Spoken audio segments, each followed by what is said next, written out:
Assalamualaikum warahmatullahi wabarakatuh. Salam sejahtera bagi kita semua. Kali ini kami dari kelompok 2 Farmakoekonomi akan mencoba memaparkan terkait dengan proposal penelitian dengan jurnal penyakit non-infeksi pada penyakit diabetes mellitus dengan metode cost effectiveness analysis. Diabetes mellitus adalah suatu penyakit gangguan metabolik yang diakibatkan oleh adanya gangguan sekresi insulin, kerja insulin, ataupun keduanya. Perkembangan farmakoepidemiologi saat ini tidak hanya meneliti penggunaan dan efek obat dalam hal khasiat atau efikasi dan keamanan atau safety saja, tetapi juga menganalisis dari segi ekonominya. Studi khusus yang mempelajari hal tersebut dengan nama farmakoekonomi. Menurut American Diabetes Association atau ADA tahun 2016, Indonesia menempati urutan ke-7 terbesar dengan jumlah penderita kurang lebih 8,5 juta per orang. Secara epidemiologi, Indonesia dengan jumlah penduduk mencapai kurang lebih 230 juta orang diprediksi akan tetap berada dalam 10 negara dengan prevalensi diabetes tertinggi hingga tahun 2030. Upaya terapi non-farmakologi dan farmakologi telah dilakukan untuk meningkatkan kualitas hidup pasien diabetes mellitus. Terapi farmakologi untuk diabetes mellitus tipe 2 meliputi antidiabetik oral dan terapi insulin. Insulin diberikan untuk pasien yang memiliki nilai HbA1c lebih dari 7,5% dengan kadar glukosa darah puasa lebih dari 250 mg per desiliter atau pasien gagal dengan terapi antidiabetik oral. Terapi obat pada pasien diabetes mellitus dilakukan seumur hidup sehingga membutuhkan biaya yang sangat besar. Bervariasinya penggunaan terapi obat atau terapi insulin tunggal atau kombinasi insulin tunggal atau kombinasi insulin dengan antidiabetik oral akan mengakibatkan adanya perbedaan dalam biaya dan keluaran terapinya. Jadi, untuk mengetahui efektivitas biaya penggunaan terapi insulin tunggal dan kombinasi insulin dengan antidiabetik oral, diperlukan suatu analisis efektivitas biaya atau metode yang menilai atau mencari cara yang paling murah dan efektif dalam mencapai target suatu tujuan yang sama dengan membandingkan hasil suatu kegiatan dengan biayanya. Nah, cost effectiveness analysis atau CEA atau analisis efektivitas biaya adalah metode manajemen guna menilai efektivitas dari suatu program atau intervensi dengan membandingkan nilai biaya atau cost dengan outcome yang dihasilkan.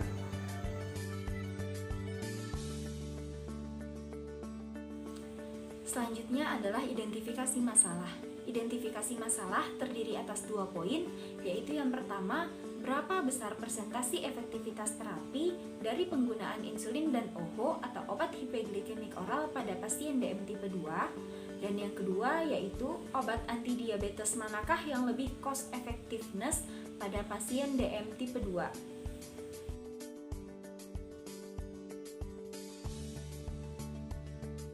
Assalamualaikum warahmatullahi wabarakatuh. Saya Anissa Siti akan memaparkan mengenai manfaat penelitian dari proposal tugas kelompok kami. Di sini manfaat penelitian terbagi menjadi 2, yaitu manfaat teoritis dan manfaat praktis. Di sini saya akan menjelaskan mengenai manfaat teoritis.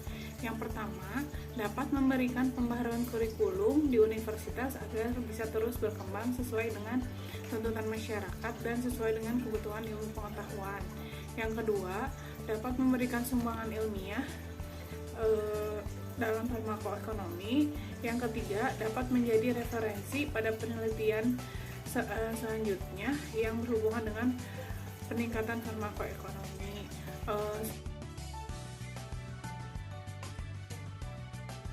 Manfaat praktis. Secara praktis, penelitian ini dapat bermanfaat sebagai berikut. Yang pertama adalah rumah sakit. karena bagi rumah sakit dan manajemen di rumah sakit tempat penelitian dapat digunakan sebagai salah satu bahan acuan dalam meningkatkan pelayanan 17 serta dapat sebagai bahan tambahan pembendaharaan ilmu pengetahuan dalam melakukan analisa biaya guna untuk meningkatkan pelayanan di masa mendatang. Dan hasil penelitian ini diharapkan dapat memberikan gambaran pengetahuan tentang analisis efektivitas biaya penggunaan, pengadaan, dan perencanaan pengobatan pasien DM tipe 2 dengan terapi insulin di rumah sakit. Yang kedua, universitas di mana institusi pendidik dan praktisi lainnya sebagai informasi ilmiah dalam pendidikan maupun referensi bagi penelitian yang sejenis dan dapat dilakukan lebih lanjut. Kemudian yang ketiga adalah untuk peneliti di mana penulis bermanfaat dalam menambah ilmu pengetahuan, memperluas wawasan, meningkatkan keterampilan, kemampuan berpikir, dan menambah pengalaman dalam melakukan analisis biaya dalam melakukan penelitian. Kemudian yang keempat adalah bagi pihak lain sebagai bahan masukan dan inspirasi untuk melakukan penelitian lebih lanjut.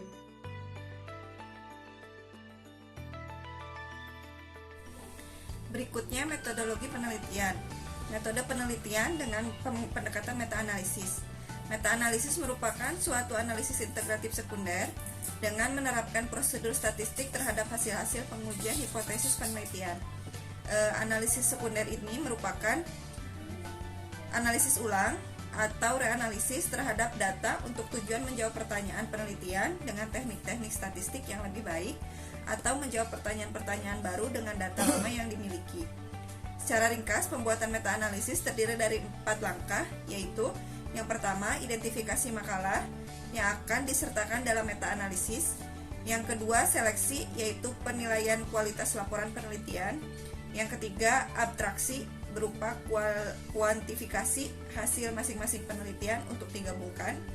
Yang keempat, analisis, yaitu aktivitas yang memuat sejumlah kegiatan seperti mengurai, membedakan, memilah sesuatu untuk digolongkan dan dikelompokkan kembali menurut kriteria tertentu, kemudian dicari kaitannya dan ditafsirkan maknanya.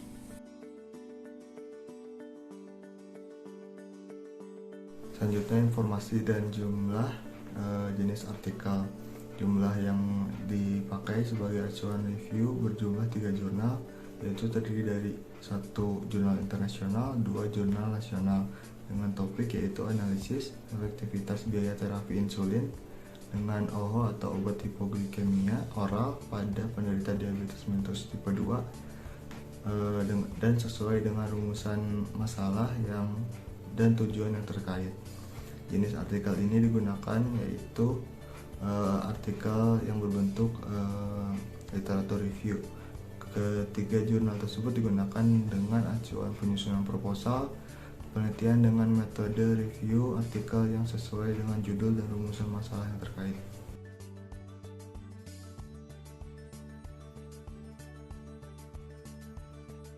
Sini saya akan menjelaskan isi artikel yang telah kelompok kami telaah. Untuk artikel yang pertama, ada bentuk penelitian, ada karakteristik subjek, alternatif, outcome, prospektif dan komponen biaya, dan yang terakhir adalah metode farmakoekonomi. Untuk yang pertama, ada bentuk penelitian. Penelitian ini merupakan penelitian deskriptif yang dilakukan secara prospektif dan studi follow up selama 3 bulan terhadap pasien DM tipe 2 di rawat jalan RSUD Wangaya dari bulan Maret hingga Juni 2012. Untuk yang kedua, ada karakteristik subjek, yaitu wanita 22 orang dan pria 48 orang. Dan untuk umurnya kurang dari 45 tahun sebanyak 7 orang dan lebih dari 45 tahun sebanyak 63 orang. Untuk HbA1c-nya kurang dari 9% ada 0 orang dan lebih dari 9% ada 70 orang. Totalnya adalah 70 orang. Dan yang ketiga adalah alternatif. Obat yang dibandingkan adalah pemakaian terapi insulin tunggal dan terapi kombinasi insulin dengan obat hipoglikemik oral seperti metformin dan akarbos. Yang keempat ada outcome. Dapat dilihat berdasarkan outcome klinik efektivitas terapi kombinasi insulin aspart dengan metformin menunjukkan terapi tertinggi yaitu 54,16%. Perspektif komponen biaya berdasarkan yang pertama, demografi subjek penelitian, yang kedua, gambaran jenis terapi, yang ketiga, perhitungan biaya medis, yang keempat, penelitian efektivitas terapi, yang kelima, perhitungan efektivitas biaya terapi. Di sini saya akan menjelaskan demografi subjek penelitian. Meliputi karakteristik pasien, meliputi gambaran distribusi berdasarkan jenis kelamin, umur, capaian GDP, dan capaian kadar HbA1c. Yang kedua, gambaran jenis terapi.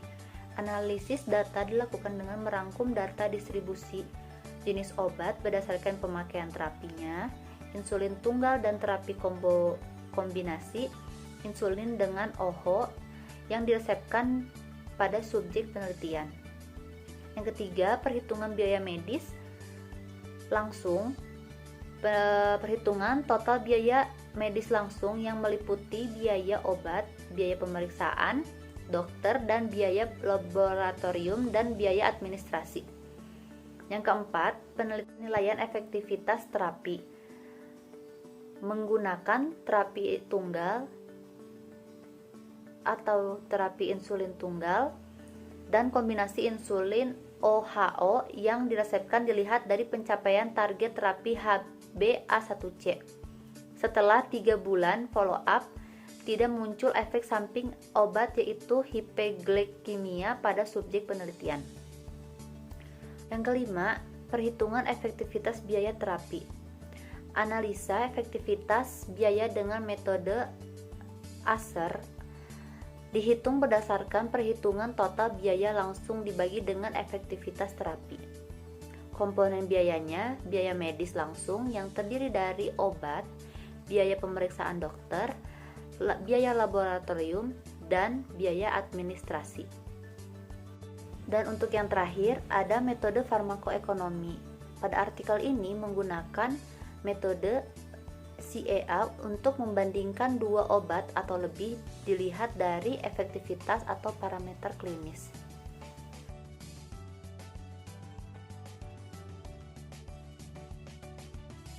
Selanjutnya, saya akan menjelaskan tentang artikel kedua yang terdiri dari bentuk penelitian, karakteristik subjek, alternatif, parameter outcome, perspektif dan komponen biaya, kemudian metode farmakoekonomi. Bentuk penelitian pada penelitian ini yaitu menggunakan metode cohort yang bersifat deskriptif, dilakukan secara prospektif dan studi follow up selama 3 bulan terhadap pasien diabetes mellitus tipe 2 rawat jalan di RSUP Sanglah yang dilaksanakan dari bulan Mei sampai dengan Agustus 2017. Karakteristik subjek pada penelitian ini yaitu ada jenis kelamin yang terdiri dari pria dan wanita, lalu ada umur pasien dengan usia kurang dari 45 tahun dan lebih dari 45 tahun, lalu ada karakteristik pasien berdasarkan tercapainya GDP, dan yang terakhir ada karakteristik pasien berdasarkan tercapainya HbA1c. Kemudian, alternatif pada penelitian ini yaitu obat yang dibandingkan adalah pemakaian terapi insulin tunggal dan terapi kombinasi insulin dengan obat hipoglikemik oral seperti insulin aspart dan insulin glargin dengan metformin. Dan parameter outcome pada penelitian ini dapat dilihat berdasarkan outcome klinik atau efektivitas terapi. Dilihat dari efektivitas terapi pada penelitian ini, kombinasi insulin glargin dengan metformin menunjukkan efektivitas terapi tertinggi sekitar 63,63%. Hasil perhitungan efektivitas biaya menunjukkan bahwa pilihan terapi yang paling cost efektif adalah penggunaan terapi kombinasi insulin glargin dengan metformin dengan nilai paling rendah yaitu Rp4,32 per persen efektivitas terapi. Penggunaan terapi insulin aspart dengan metformin menunjukkan pengobatan yang paling tidak cost efektif. Dapat dilihat nilai yang diperoleh paling tinggi sebesar Rp13,36 per persen efektivitas terapi. Kemudian, perspektif dan komponen biaya. Perspektif pada penelitian ini berdasarkan pada demografi subjek penelitian, gambaran jenis terapi, perhitungan biaya medis langsung, penilaian efektivitas terapi, dan perhitungan efektivitas biaya terapi.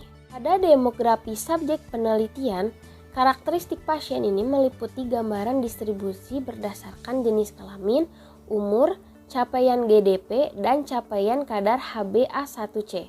Kemudian, pada gambaran jenis terapi, analisis data dilakukan dengan merangkum data distribusi jenis obat berdasarkan pemakaian terapi insulin tunggal dan terapi kombinasi insulin dengan OHO yang diresepkan pada subjek penelitian.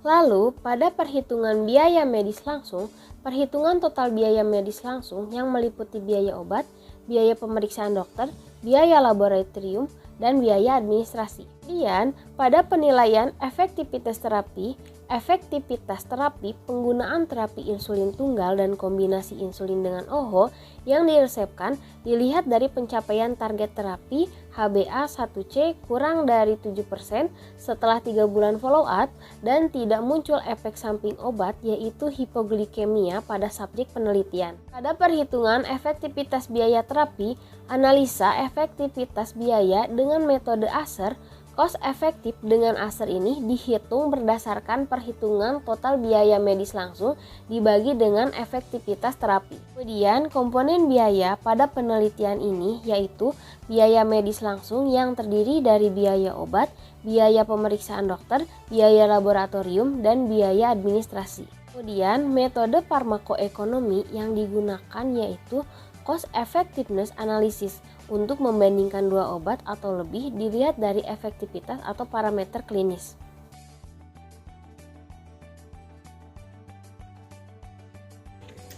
Pada kesempatan kali ini saya Istiwati, saya akan menyampaikan artikel ketiga, di mana artikel ketiga ini dalam bentuk perspektif analisis dengan desain cross-seksional di mana dilakukan selama 3 bulan berturut-turut dari bulan Februari sampai bulan April 2016. Penelitian ini sendiri dilakukan di F-Ward North, Mumbai, Maharashtra, India. Karakteristik subjeknya sendiri terdiri dari 76 orang berjenis kelamin laki-laki dan 76 orang berjenis kelamin perempuan, di mana 152 orang semua beragama Hindu, dan untuk pekerjaannya terdiri dari 51 orang karyawan, 40 orang pengusaha, 44 orang ibu rumah tangga, dan 17 orang merupakan pensiunan. Untuk statusnya terdiri sekitar 145 orang yang sudah menikah dan 7 orang yang belum menikah. Sedangkan pendidikannya terdiri dari 93 orang berpendidikan sudah lulus dan 59 orang belum lulus. Untuk penghasilannya dengan rata-rata 5.000 sampai 9.990 INR sekitar 114 orang dan lebih dari 10.000 INR 38 orang. Untuk penelitian kali ini semua orangnya berjumlah 152 orang. Untuk alternatifnya, obat yang digunakan adalah obat antidiabetik oral, glimepiride dan metformin. Outcome-nya sendiri, outcome parameter dilihat dari outcome klinik yaitu efektivitas terapinya. Dilihat dari efektivitas terapi pada penelitian kali ini dilaksanakan dengan kombinasi glimepiride dan pioglitazol, di mana menunjukkan efektivitas terapi 96,4% untuk non obesitas. Sedangkan untuk kombinasi glimepiride dengan metformin menunjukkan efektivitasnya sebesar 90,8% untuk yang obesitas. Untuk hasil perhitungan efektivitas biayanya sendiri menunjukkan bahwa pilihan terapi kombinasi glimepiride dan pioglitazol lebih hemat biaya yaitu 3,7% efektivitas terapinya. Dan untuk non obesitas pilihannya terapi metformin dan glimepiride menunjukkan 6,7% untuk efektivitas terapinya untuk yang obesitas. Sekarang kita bahas untuk perspektif dan komponen biayanya.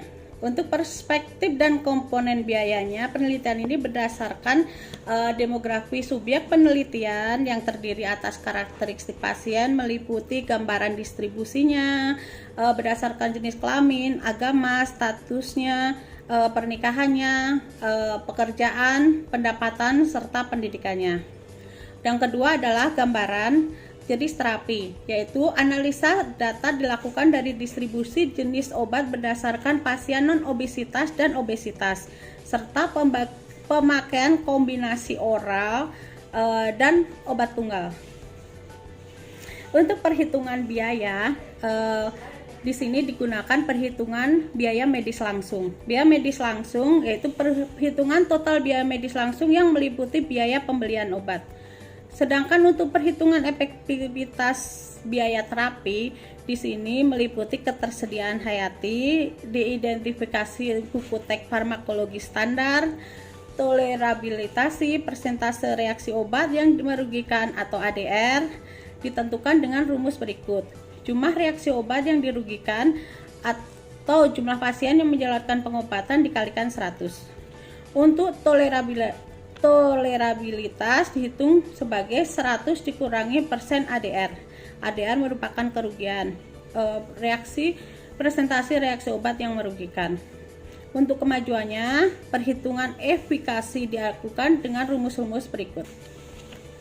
Glukosa darah puasa atau FBG kurang dari 130 peserta dibanding 1/3. Untuk glukosa post pradial PPG peserta kurang 180, 1 dibagi 1,8. Untuk kemanjuran obat untuk pasien tunggal sama dengan kemanjuran PBG plus khasiat PGG dibagi 2. Kemanjuran obat untuk pasien tunggal sama dengan kemanjuran PBG plus khasiat PPG dibagi 2. Khasiat rata-ratanya untuk pengobatan sama dengan kemanjuran total untuk pengobatan dibagi dengan jumlah pasien pada pengobatan tersebut. Untuk keamanannya, administrasi untuk obat oral adalah 100%, frekuensi administrasi peringkat adalah sebagai berikut: OD sama dengan 100, BD sama dengan 50, TID sama dengan 3,3, QD sama dengan 25. Efektivitas pilihan pengobatan sama dengan jumlah semua penilaian karakteria, di mana kriteria kali berat yang ditentukan, bobot yang diberikan didasarkan pada studi sebelumnya yang dilakukan oleh Abdul Ghaniyu. Untuk komponen biayanya, biaya medis langsung yang terdiri dari biaya pembelian obat. Yang terakhir adalah kita akan mengetahui metode farmakoekonominya. Metodenya meliputi cost effective analysis, yaitu CEA, untuk membandingkan dua obat atau lebih dilihat dari efektif.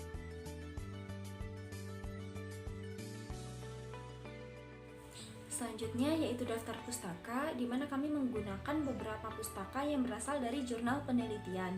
Kami menggunakan 3 jurnal utama sebagai acuan, yaitu yang pertama jurnal dengan judul Analisis Efektivitas Biaya Penggunaan Terapi Kombinasi Insulin dan OHO pada Pasien Diabetes Mellitus Tipe 2 Rawat Jalan di RSUD Wangaya, di mana jurnal ini diterbitkan pada tahun 2012 dengan penulis Nikomang dan beberapa rekannya.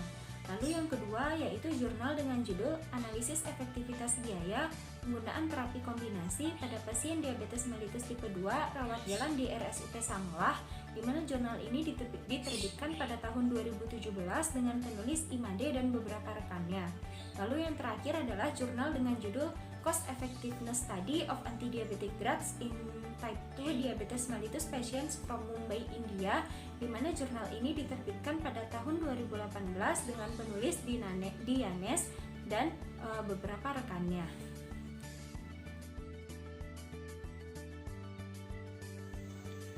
Sekian pemaparan dari kelompok kami terkait penyakitan infeksi diabetes mellitus dengan metode CA, Cost Effectiveness Analysis, dengan judul proposal yaitu perbandingan analisis efektivitas biaya penggunaan terapi kombinasi insulin dan obat hipoglikemik oral pada pasien rawat jalan penyakit diabetes Milenius tipe 2 di Kota Denpasar, Bali. Sekian dan terima kasih. Wassalamualaikum warahmatullahi wabarakatuh.